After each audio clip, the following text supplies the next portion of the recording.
Boa noite a todos vocês. Eu espero que você tenha tido um ótimo dia na presença de Jesus, o nosso Salvador. E eu percebo que nessa noite temos aqui algumas visitas. Isso nos traz muitas alegrias. A cada domingo, a nossa igreja ela tem sido surpreendida com novos amigos. E estamos felizes com a sua presença, com a sua família. Esperamos que tenhamos um culto sumamente abençoado por Deus. Eu tive um domingo bem atípico, muito corrido, mas poderia dizer que foi um domingo muito alegre. Ontem foi um dia atípico, né? Tivemos o Impacto Esperança, as igrejas saíram às ruas para a distribuição de um livro que fala sobre saúde. E queremos agradecer aqui a equipe de saúde que a cada domingo tem trazido dicas especiais. Esse livro ele tem ajudado pessoas a fazerem a escolha certa. E o ser humano tem que escolher ser feliz. Encontrar uma razão de estarmos aqui. E a escolha mais correta, primeiramente, é receber a Jesus no coração e fazer o próximo feliz. Aquele que faz o outro feliz também é feliz, como foi apresentado aqui nesta noite. E ontem, cheguei à noite em casa, depois do dia de trabalho, preparei meu sermão, já era 3 da manhã, fui dormir. Acordei de madrugada hoje, fui à Cidade do Rio Preto, porque temos um encontro da família uma vez por ano. E fizemos uma festinha do Lucas, que ele estava de aniversário, das 4 horas até as 6 horas. O lado complicado do pastor é que a família não entende as nossas obrigações. Mas só isso, só 2 horas de festinha. Ah, mas eu tenho um compromisso com a igreja. Nossa, mas a gente nunca se vê e quando vê você já vai embora. Não tem sido fácil a gente driblar todas essas situações. Como estamos estudando o livro do Apocalipse, eu levei a sério a mensagem do terceiro anjo. Em 1h40 conseguimos chegar aqui para apresentar o tema mais uma vez. Enfim, foi cansativa a semana, mas Deus nos deu muitas bênçãos. Mas daqui a pouquinho vou deitar na minha cama e recobrar aí a correria do final de semana. Amigos, nós estamos na 6ª igreja. Que privilégio! Você tem acompanhado todas as noites. A cada domingo estamos estudando uma igreja do livro Apocalipse. E essas igrejas, elas falam de uma mensagem específica para o povo de Deus em diversos momentos da história. Cada igreja representa um período da história, mas cada igreja traz uma missão espiritual para o povo de Deus hoje. Se eles acertaram, temos um testemunho a seguir.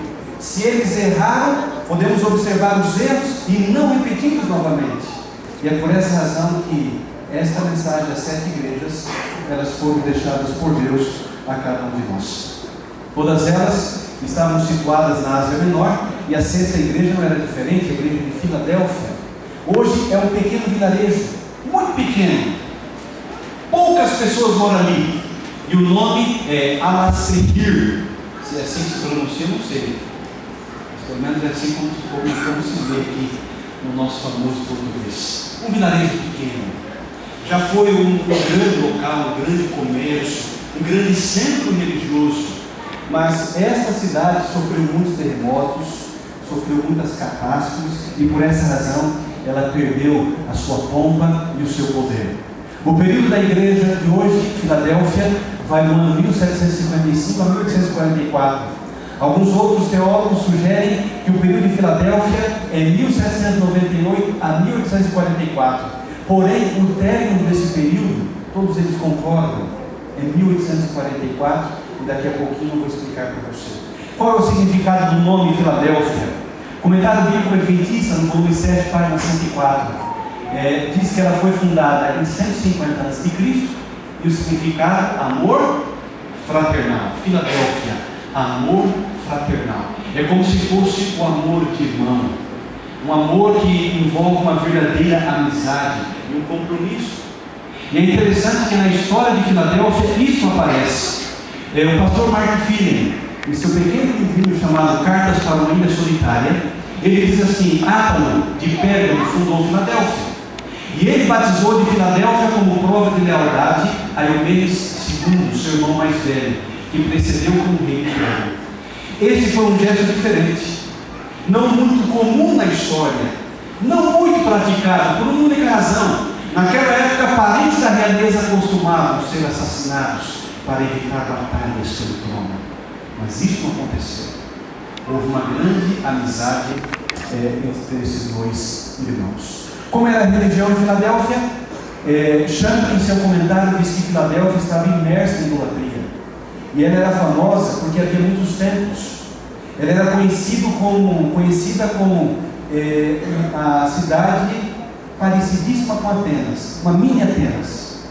Havia muitos templos religiosos e, de certa forma, não fugia ao sistema daquela época da idolatria, ou seja, a adoração a outros deuses que não fosse o nosso Senhor.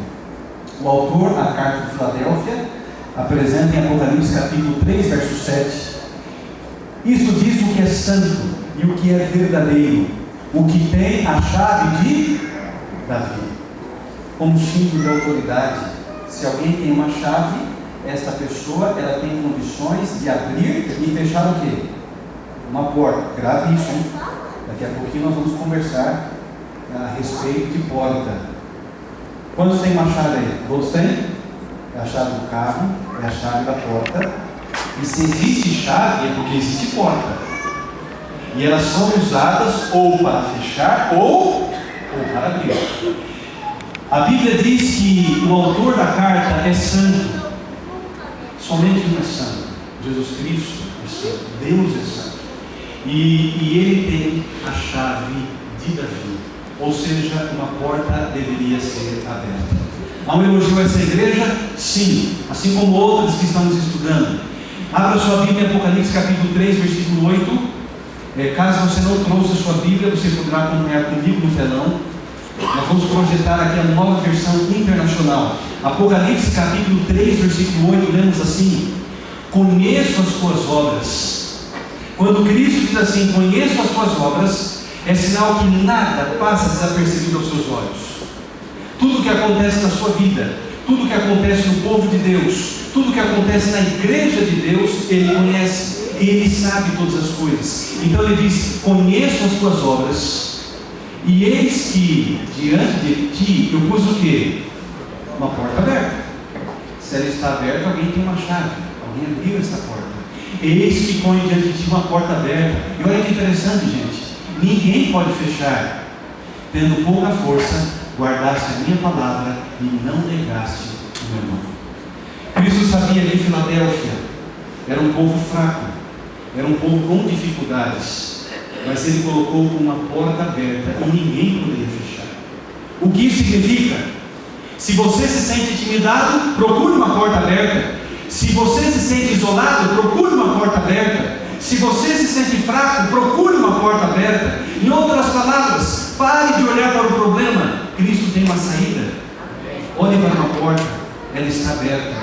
Essa porta significa as oportunidades que Cristo está colocando para resolver o problema desta igreja, para resolver o problema do seu povo, para resolver o meu e o seu problema. Há uma porta aberta, ou seja, há uma saída, há uma solução.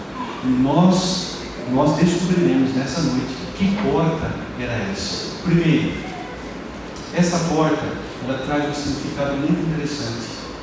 Analisando a história, ela representa o lugar santíssimo que foi aberto. Veja, no Velho Testamento existia a menção de um santuário que Moisés construiu no deserto. E esse santuário ele foi construído mediante um modelo do santuário celestial, certo? Ok? Então, mediante o modelo que Deus passou, Ele construiu um santuário terrestre. Ok? Mas havia um santuário onde? Lá no céu. Agora vejam o que o livro Grande Conflito, na página 429, diz. Havia ainda uma porta aberta para o santuário celestial, onde Cristo estava a ministrar pelo pecador. Via-se agora a aplicação das palavras de Cristo no Apocalipse dirigidas à igreja nesse mesmo tempo. Uma dúvida que o Grande Conflito, ela está falando sobre o ministério de Cristo no santuário celestial. Assim como o santuário terrestre havia dois compartimentos, o santo e o santíssimo, havia uma porta que estava aberta agora no santíssimo. E por que essa porta deveria estar aberta? Não era uma porta para o céu, mas uma porta aberta no céu. Explicando, no santuário celestial, quando Jesus ministrava no lugar santo, foi aberta uma porta e ele passou para o lugar santíssimo. No dia 22 de outubro de 1844, daqui a pouquinho mais vou falar sobre essa data, começou então o juízo investigativo. E esse juízo seria a obra intercessória de Cristo para salvar a humanidade, para reclamar os seus, para vindicar os justos. Então esta porta era a porta da intercessão. A Bíblia apresenta Cristo como nosso advogado, como aquele que intercede por nós, como aquele que nos defende, como aquele que clama pelos seus filhos diante do Pai. Havia uma obra intercessória, mas essa obra chamava-se juízo investigativo. Em outras palavras, quando Cristo sabe que eu e você o aceitamos como nosso Salvador, e nós aceitamos o seu perdão, e que nós somos transformados por Ele, e permitimos que essa boa obra se realizasse no nosso coração, Ele tem condições de dizer: você é justo. Mas se você não alcançou isso em sua vida, não se preocupe. Ele é o nosso bom advogado junto ao Pai. Ele fez tudo por você. Ele está disposto a interceder para que você mude de vida, para que você seja transformado, para que você mude de atitude. Na verdade, Ele trabalha em seu coração através do Espírito Santo. Então, essa obra de investigação, ela começou. Desde o dia que você nasceu, você está tendo a oportunidade de, quando chegar o dia em que o seu nome for passado em juízo, você esteja preparado. Queridos amigos, há uma outra porta também que estava aberta, era a porta de acesso ao Pai. O livro Grande Conflito, na página 113, diz assim: nosso Redentor abriu o caminho, de maneira que o mais pecador, olha que interessante, aqui eu poderia dizer assim, quem sabe, um assassino, um ladrão, uma pessoa corrupta, ou quem sabe um homem ou uma mulher que negou os seus filhos, os rejeitaram. Não importa o pecado, não importa o quão mal visto essas pessoas sejam diante da sociedade, aqui está dizendo, de maneira que o mais pecador, necessitado, opresso e desprezado, pode achar acesso ao Pai. Cristo é o acesso ao Pai. Mas muitas pessoas têm usado outras pessoas como acesso ao Pai. E nós percebemos, ao estudar as igrejas do Apocalipse, que houve um período na Idade Média que Cristo Jesus foi deixado de lado. E eles começaram a pregar uma outra doutrina que não é bíblica, mas dizendo que uma mulher, ou que outros santos, ou outros homens, nos daria acesso ao Pai. Sabe, queridos, a Bíblia diz que quando alguém morre dessa sepultura, perecem todos os seus pensamentos. Como que essa pessoa vai interceder por mim? A Bíblia diz que quando uma pessoa morre, ela não vai direto para o céu. Ela fica aguardando ou a ressurreição para a vida, ou a ressurreição para a morte. Essas pessoas não podem interceder por mim, por você. E eu quero trazer um exemplo bem típico, bem característico, e vou dizer com muito carinho, sabe por quê? Eu sou um tremendo de um admirador por essa pessoa. Já preguei sermões sobre esta pessoa. Gosto de estudar essa pessoa e tenho reconhecido que foi uma das maiores educadoras que esse mundo já teve, Maria, mãe de Jesus. Quem é que não gosta de Maria? A mãe de Jesus. Aquela que permitiu que divindade e humanidade se coexistissem em uma só pessoa, em Cristo Jesus. Era o Verbo habitando entre nós e se fazendo carne. Então, através do Espírito Santo, Cristo foi gerado em Maria. Tá bom. Nossa, que obra fantástica. Poderia ser qualquer outra mulher, mas Deus escolheu Maria. Ela tinha uma missão especial e ela tinha capacidade para gerar o Filho de Deus, para educar esta criança, ao ponto da Bíblia dizer que ele crescia em sabedoria e graça diante dos homens e diante de Deus. Sabe quem foi educador de Cristo? Estou dizendo lá no mano aqui, foi Maria. Tanto Maria quanto a natureza foram o seu compêndio. Ela cumpriu maravilhosamente a sua missão. Ela foi uma tremenda de uma mulher. Temos muito que aprender com Maria, todas as mães aqui presentes. Porém, meus queridos, Maria não pode ser colocada no lugar de Jesus, sabia disso? É impressionante como algumas pessoas adoram a Maria e esquecem de Jesus. Esses dias atrás eu vi o padre Fábio de Mello, em uma de suas palestras, falando sobre isso, e dizendo para o seu povo, dizendo: olha gente, vocês estão colocando Maria por Jesus. Eu achei tão interessante aquele vídeo, ainda mais vindo de um padre, de um católico, mas entendendo que durante muito tempo as tradições religiosas colocaram Maria na frente de Jesus. A Bíblia diz que não existe outro nome que importa que sejamos salvos, e esse nome é Jesus. Ele fez a ponte, Ele é o acesso entre a terra e o céu, não existe outro. Portanto, Cristo é aquele que nos trouxe o acesso ao Pai. Ellen White está dizendo o seguinte, que nosso Redentor, Ele abriu o caminho, é uma ponte, é um acesso, é uma porta que se abriu para que tivéssemos acesso ao Pai. Todos podem ter um lar nas mansões que Jesus foi preparar. Eis que diante de ti posto uma porta aberta e ninguém pode fechar. Esse texto está se referindo ao mesmo texto do Apocalipse. Ou seja, no momento em que a porta do santuário celestial, do Santíssimo, foi aberta, esse acesso ao Pai também é garantido a mim e a você. Cristo disse: ninguém vem ao Pai senão.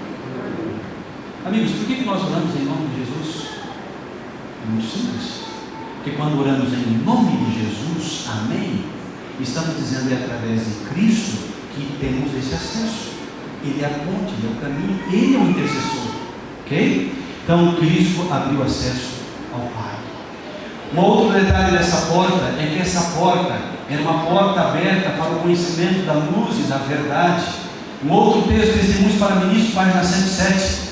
Mesmo que todos os nossos dirigentes recusem a luz e a verdade, essa porta ainda continuará aberta. Está falando aqui de luz e verdade.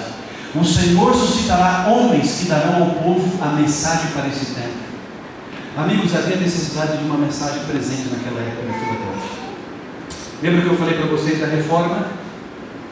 A reforma veio trazer novas verdades bíblicas.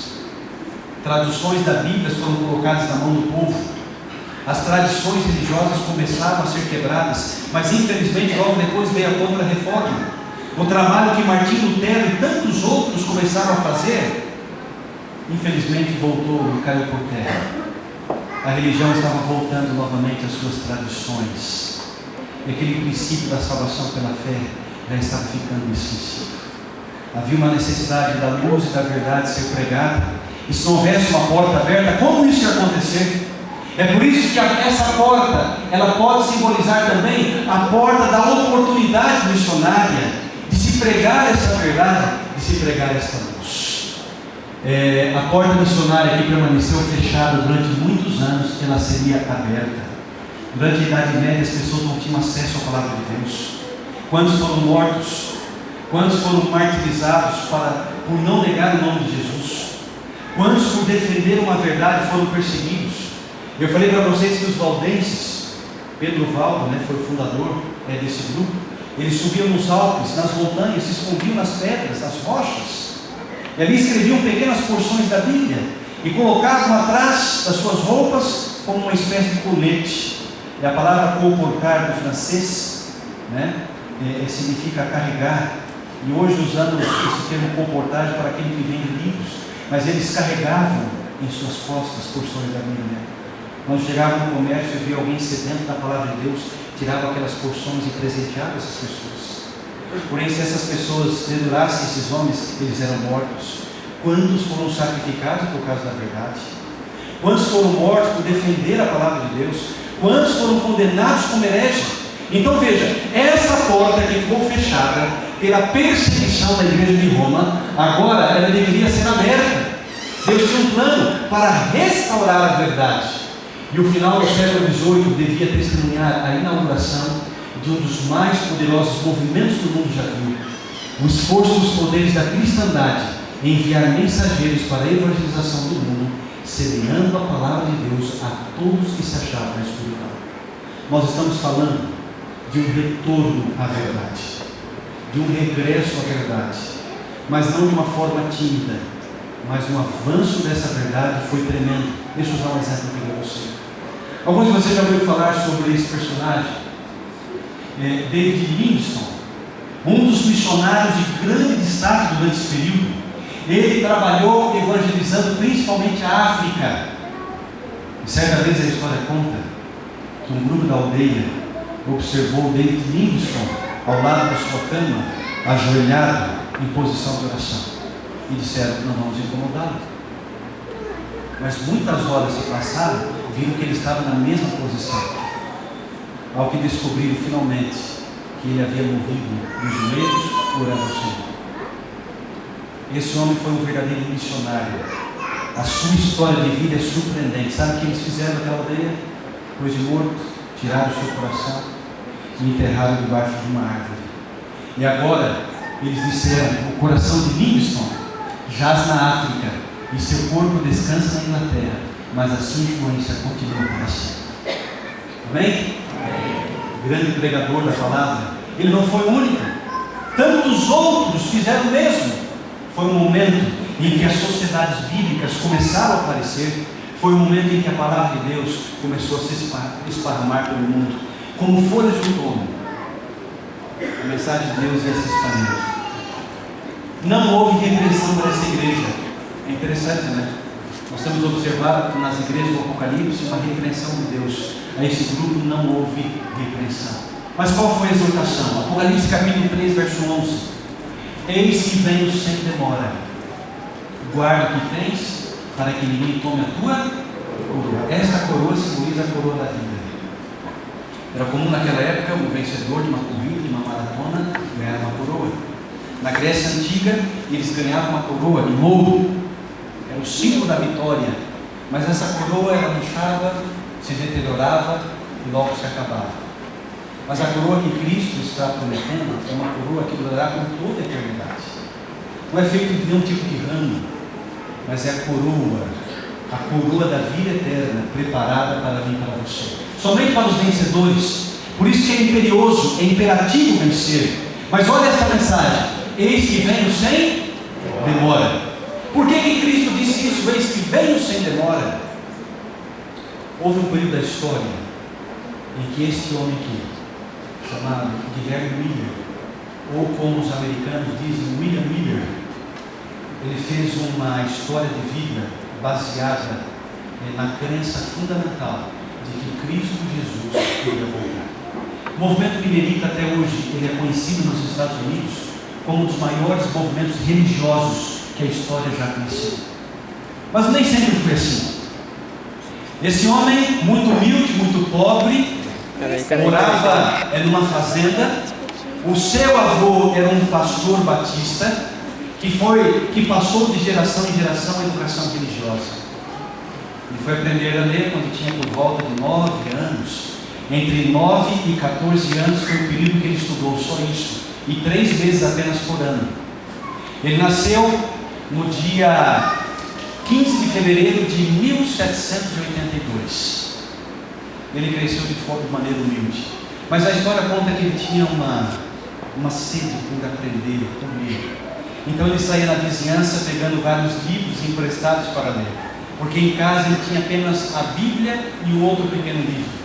Ele começou a ler a Bíblia. Mas ele tinha nada saciado o desejo dele de conhecer, estudar. Até que ele ia à biblioteca, buscava mais livros. Ele foi um autodidata, se tornou um juiz de paz, se tornou um escrivão. E os seus colegas procuravam Guilherme Miller para escrever cartas. Ele tinha uma boa escrita. Ele aprendeu tudo isso sozinho. Logo em seguida ele cresceu, foi para a guerra. Durante esse período ele estava muito cético a respeito da Bíblia e também sobre essas verdades espirituais. Inclusive ele se tornou maçom. Ele havia se tornado também, Guilherme Miller, um deísta. O que o deísta crê? Que Deus nos criou, mas nos abandonou à mercê das leis naturais desse mundo. Ou seja, é como se ele estivesse distante, lá no alto, olhando tudo o que acontece aqui na terra, como se os filhos dele fossem cobaias, experimentos deles. Ele ficasse de longe olhando. Não, deixa que as leis naturais cuidem deles. Eu não vou me envolver com a humanidade. O deísmo prega isso. Guilherme Miller imaginava que Deus estava distante dele. Imagina alguém com uma vida tão sofrida como a dele. Mas quando ele voltou da guerra, os americanos estavam num número menor, 7.500. Havia alguns ingleses com dobro, 15.000 soldados. E eles conseguiram ganhar uma das guerras que ele participou. Ele ficou muito surpreso com aquilo. Mas como? Um grupo menor pode ganhar um grupo maior? Deve haver um poder superior. E mais uma vez ele voltou em sua mente tudo aquilo que ele havia estudado na palavra de Deus. Deus me protegeu, voltei da guerra são e salvo. E ele mais uma vez começou a se lembrar daquilo que havia aprendido. Em seguida, a sua irmã e a sua mãe também morreram.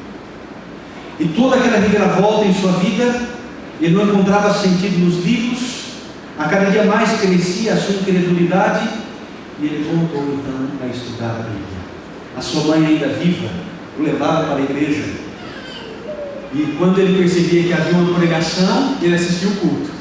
Mas quando um diácono ia ler uma porção da Bíblia ou qualquer outro texto, ele ia embora. Ele só queria ouvir sermões. A sua mãe, muito inteligente, sabe o que ela fez? Cadastrou ele para fazer as leituras. E como ele lia, ele começou a aprender. Ele tinha que ler para todo mundo ouvir. Então ele lia e aprendia. E ele novamente foi se familiarizando com a palavra de Deus.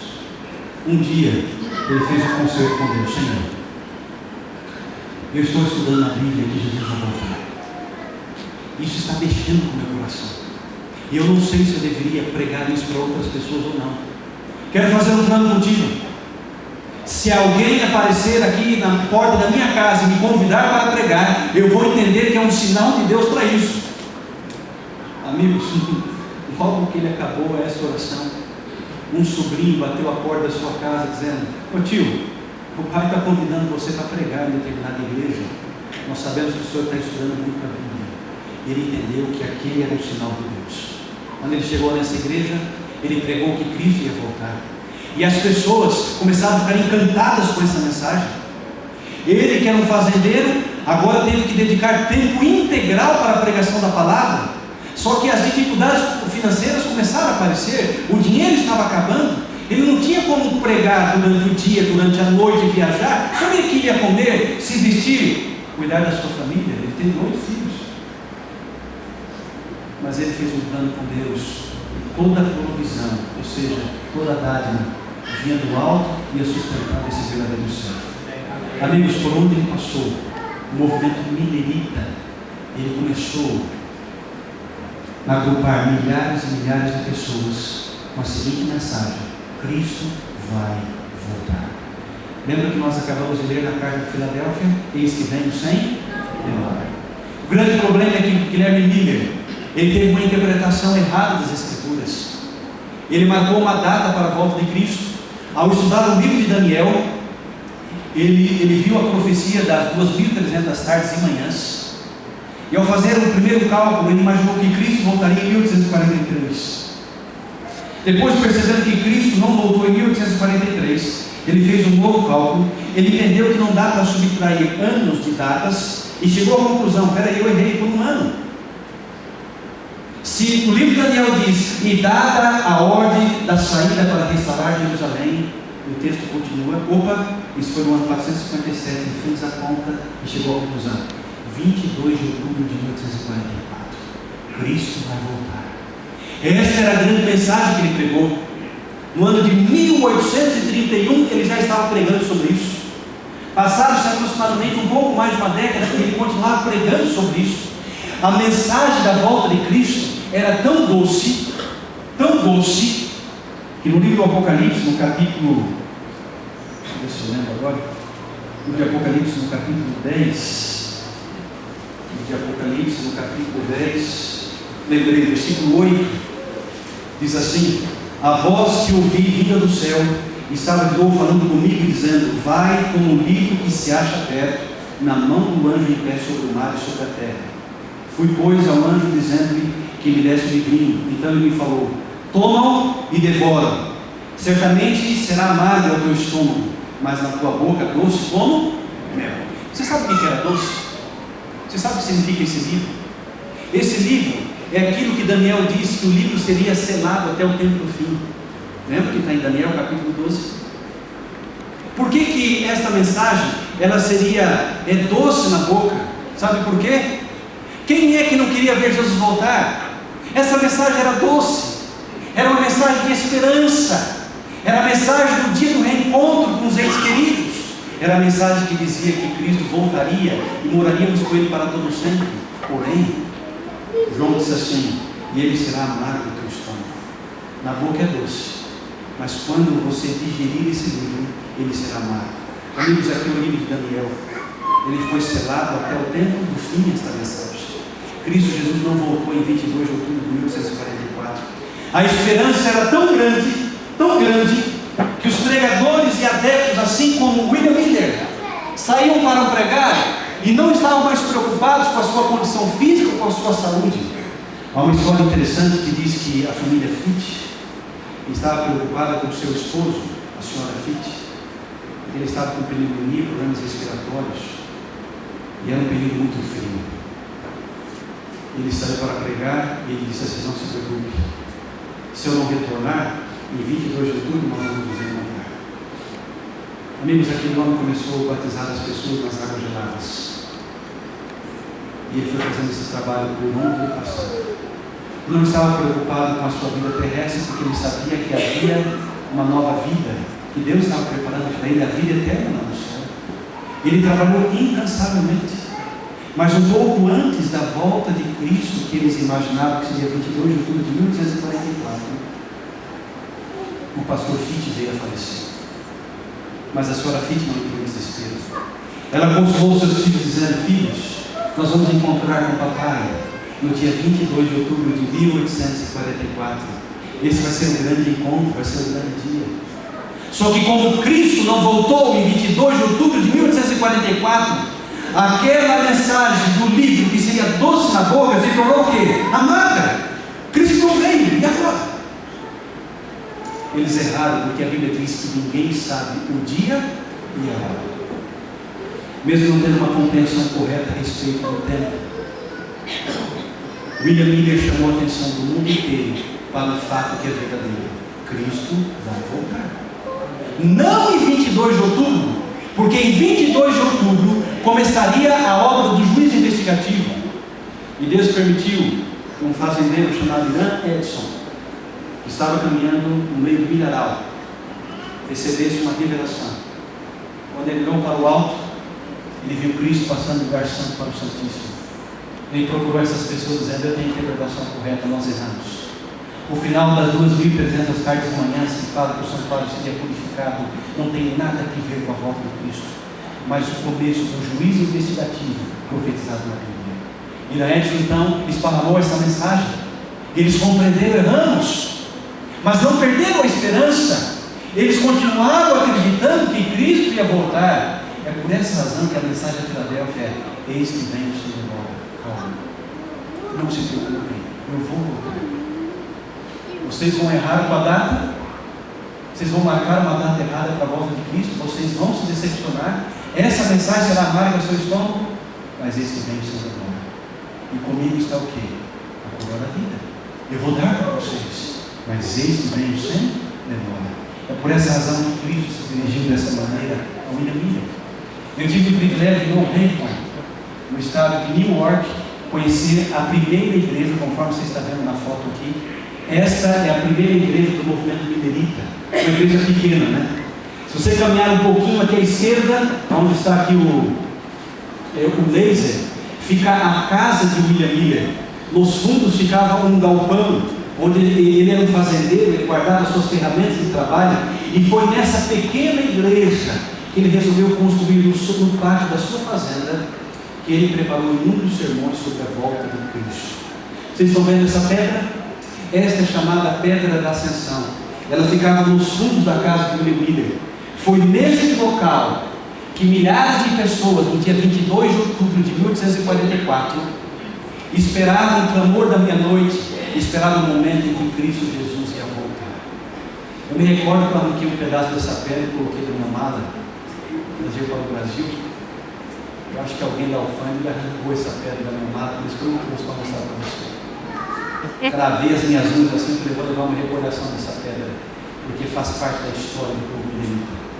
Desde o momento que eu cheguei nessa pedra, eu me emocionei. Eu recobrei meus sentidos e falei: agora tiro uma foto. Porque eu comecei a recordar o quão amargo foi esta mensagem, a mensagem do livro, porque Cristo voltou. É como se a esperança daqueles familiares e amigos fosse como uma pedra dura, sólida. Eles não tinham mais esperança, mas em contrapartida, Cristo Jesus é a nossa rocha verdadeira. Eles não deveriam perder a esperança.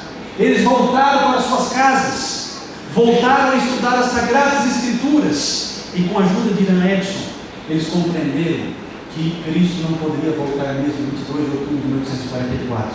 Aqui está o túmulo de Guilherme Miller, e ao lado do Chico. O Espírito de Profecia diz que há 2 anos guardando esse campo para a volta de Cristo. Esses foram os momentos mais emocionais da minha vida. Eu sabia que ali havia um anjo do meu lado. Esse homem que deixou se desgastar por todo o trabalho, por toda a obra, ele vai receber a coroa, ele vai receber a recompensa. Não me fiz esforços para pregar que Cristo Jesus ia voltar. Hoje ele descansa do Senhor. E quando Cristo voltar, esta mensagem que ele pregou com tanto afinco, com tanto amor, se tornará uma realidade no coração de Deus. Irmãos, se hoje nós acreditamos nessa promessa, nós devemos muito a Guilherme Miller, que fez o mundo voltar para a Bíblia. Lembra que eu falei que era uma porta da verdade, uma porta de luz que seria aberta? O mundo todo passou a voltar às Sagradas Escrituras e entender que Cristo voltaria, que essa é a nota tônica da Bíblia, que não existe outra esperança maior senão essa. E é por isso que a recompensa a essa igreja, a esse povo é essa: a quem vencer, eu farei coluna no templo do meu Deus, e dele nunca sairá, e escreverei sobre ele o nome do meu Deus e o nome da cidade do meu Deus, a Nova Jerusalém, que desce do céu do meu Deus, e também o meu novo nome. Esta é a profecia, essa é a promessa. Agora, você já se perguntou por que a promessa para esta igreja? Isso diz: este vem sem demora. E quando ele voltar, olha a recompensa. Nós seríamos o quê? Coluna do templo de Deus. Escreverei sobre as pessoas o quê? O nome de Deus e também o nome da cidade. Entenda uma coisa: até hoje em Filadélfia é possível, se você visitar essa região da Turquia, você vai ver uma coluna. Diante de tantos terremotos, diz os historiadores que Filadélfia foi destruída por um terremoto, mas uma coluna ficou sem cair, ficou intacta, firme, mesmo diante dos terremotos, mesmo diante das intempéries. Ah, meus amigos, hoje eu entendo, estudando aqui um pouco da história, do contexto histórico, porque Cristo disse isso a Filadélfia: o vencedor terá um lugar de destaque no reino de Deus. Ele será uma coluna firme e inabalável, porque ele não permitiu que os ensinamentos falsos desse mundo o destruíssem. Amém? Essa coluna pode ser eu e você. Deus nos fará coluna do seu templo. Elber Menezes, Apocalipse, medo ou esperança. Mas há também uma outra recompensa: o nome de Deus e a cidade de Deus. Como entender isso daqui? Somos portadores do nome de Deus a quem pertencemos, e do nome da Nova Jerusalém, que é o nosso destino. O nome de Deus porque pertencemos a Ele, e a Nova Jerusalém porque esse é o nosso destino. E eu quero concluir com uma história. Houve um período que a Romênia e a Hungria estavam enfrentando dificuldades diplomáticas entre esses dois países. E nesse período de grandes dificuldades era difícil atravessar a fronteira, o que não era no passado. E a história conta que quando o clima político entre essas duas nações se agravou, a viagem que era feita através de trens, ou muitas vezes a pé, muitas vezes a cavalo, as pessoas enfrentavam dificuldades em provar se eles eram realmente da Romênia ou da Hungria. E agora? A quem vocês pertencem? A que nação vocês pertencem? E a história conta que haviam familiares e amigos que estavam esparramados ou num país ou no outro, e que agora precisavam retornar para suas casas. E a história conta que uma criança de apenas 4 anos de idade, ela foi colocada num trem para atravessar da Romênia e chegar até a Hungria. E agora a família, preocupada em devolver essa criança para sua mãe, o que eles poderiam dizer? A quem pertence essa criança? Qual é a sua cidade? Então isso saiu nos jornais de Londres e faz parte da história. Essa criança de 4 anos que ficou ali naqueles vagões do trem, colocaram assim na frente da sua roupa o nome, e atrás o nome da sua nação. Por meio do nome e atrás de uma boa situação. Quando aquele trem parou naquela estação, rapidamente a sua mãe pôde reconhecer como sua filha. Olhando atrás, os soldados, aqueles que faziam parte da alfândega, observaram uma outra placa. Aquela criança pertencia a Hungria, então ela foi devolvida em segurança para os braços de sua mãe. Queridos amigos, nós receberemos o nome de Deus marcado em nós, porque nós pertencemos a Ele. Mas receberemos o nome da cidade, porque esse é o nosso destino. Nós vamos chegar lá. Essa criança não conseguiu levar bagagem, não conseguiu levar nada. O que importa? O que importa as bagagens desse mundo? O que importa as riquezas desse mundo comparado com as ruas de ouro que Cristo está preparando para nós? Ninguém vai levar nada desse mundo, senão uma coisa, o seu caráter, senão o nome de Deus que será estampado na sua vida e o nome da cidade ao qual você vai pertencer. Esse é o destino, esse é o nosso caminho. É por isso que Cristo disse à igreja de Filadélfia: eis que venho sem demora. E eu quero trazer a coroa da vida. E eu quero que na sua vida seja estampado o meu nome e o nome da cidade, que é o destino que eu estou preparando para vocês. Talvez por essa razão que Cristo tenha dito aos discípulos: não se turbe o vosso coração, quer dizer Deus, quer dizer mim. Na casa do meu Pai há muitas moradas. Olha, esse é o destino. Ele foi preparar moradas para mim e para você. Será que existe alguém que quer ficar de fora dessas moradas? Que prefere este mundo a receber o céu que Cristo está preparando? Que prefere viver nessa condição pecaminosa de sofrimento, de dor, que envolve o ser humano em situações difíceis de resolver, inclusive a morte? Eu não consigo entender como alguém pode trocar a realidade do céu pela realidade da terra. Amigos, a realidade da terra é infinitamente superior à realidade do céu. É por isso que Paulo disse: nem olhos viram, nem ouvidos ouviram as maravilhas que Deus está preparando. O apóstolo Paulo também diz que no abrir e fechar de olhos nós seremos o que? Transformados. A realidade que eu estou dizendo para vocês nessa noite é muito diferente daquela que estamos acostumados a viver. Se você está cansado desse mundo, se você não aguenta mais viver nessa condição de morte, de sofrimento, de lágrimas, você precisa entender a mensagem de Filadélfia. Eis que vem o Senhor. Esta é a nota tônica da Bíblia. Cristo vai voltar. Eis que venho entre nuvens e todo olho o verá. Eu poderia passar a noite aqui lendo textos da Bíblia que falam da volta de Jesus.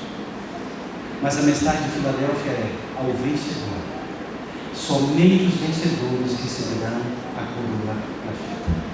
Portanto, meus queridos, é imperioso vencer. Deus não patrocina o fracasso. Deus não espera que nem os seus filhos se percam. Mas o desejo dele é que todos nós, indiscutivelmente, como pessoas, como família e como igreja, estejamos preparados para esse breve encontro quando ele voltar. Esse povo teve uma decepção, por isso não voltou em 22 de outubro, porque interpretaram errado a Bíblia. Mas hoje nós temos essa luz e essa verdade. Não sabemos nem o dia e nem a hora, mas nós sabemos quando isso vai terminar. Mateus, no capítulo 24, versículo 14, o que diz lá? E este evangelho do reino será pregado e testemunha a todas as nações, então virá o fim. Eu não sei o dia e nem a hora, mas eu sei o fim. Quando as pessoas aceitarem o evangelho da salvação, Cristo vai voltar. Mas pastor, eis que venho sem demora. Está demorando demais. Por que Cristo não voltou em 22 de outubro? Porque não voltou ainda. Pedro responde: não retarda o Senhor a sua promessa, como alguns a julgam demorada, antes alongando para conosco, esperando que todos se arrependam. Deus deseja que os seus filhos se arrependam e aceitem esta salvação. É por isso que ele não voltou ainda. Olha, eu creio piamente nisso. Você sabe que Voltaire foi, em um momento da sua vida, um falso profeta. Ele disse assim: em 100 anos a Bíblia será extinta da terra. A história conta que depois de sua morte, o local onde ele vivia, a sua casa, se transformou numa sociedade bíblica. Geração vai, geração vem, mas a palavra de Deus permanece para sempre. Não adianta.